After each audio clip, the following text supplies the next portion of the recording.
Hey buddies, welcome to AmassGames. My name is Simon. This is Coffee Rush, a 2 to 4 player game about rushing to complete coffee orders. And the end of the game is triggered when you cannot complete 5 coffee orders, such as here, that's an end game trigger, or when the deck of 80 cards runs out. So I said 2 to 4 players, just played this as a 2. This is the box with some of these fancy cups that you'll play with. And there's a 2-player variant, which we've just played. And what that means is ultimately you're playing with 2 of these pawns rather than just normally 1 if you're playing it as a 3 or a 4. So on your turn, you can start wherever you want. You can have a starting card as well. You can have a variant which has a beginner kind of card.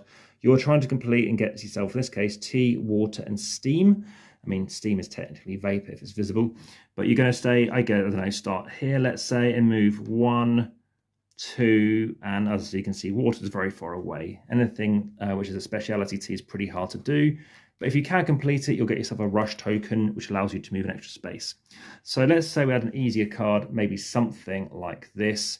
Then what you could try and do is go, I don't know, let's say 1, 2, 3. You'll get yourself a cocoa bean, you're going to get yourself some cream, you're going to get yourself some steam, and then you can chuck them into one of your cups. You only have 3 cups. And once you've completed the order, then you'll just put it maybe on top of your card. It's up to you, but I tend to do that.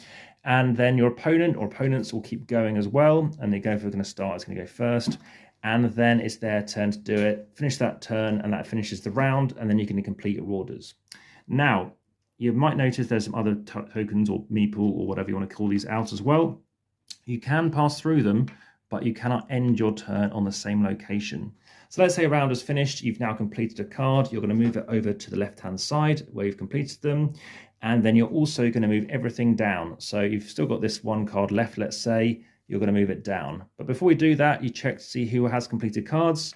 Let's say somebody else has completed a card, then you reveal a new card as well, and it also starts off at tier 1.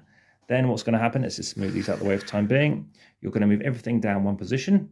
The starting player is going to move to the left, or in this case, opposite me. You're going to draw a new card, and that's going to constantly keep on flowing down until eventually, if you don't complete it by the 4th round, or the 4th time it's been out, then it's going to go into your negative pile. Again, 5 negatives will trigger the end of the game, and you'll score points as follows. 1 point for every completed card over here, lose a point for every negative card, again, maximum is 5, but also when you complete 3 cards, you can trade them in, and these are worth 3 points as well. And these give you bonuses. So this one, for example, means if ever you move through someone else's space, then you get whatever they have twice. So you get 2 ice, but again, it can't end your turn on a pawn. This one lets you move diagonally from now on, which might let you rush across. Like, it's still very difficult.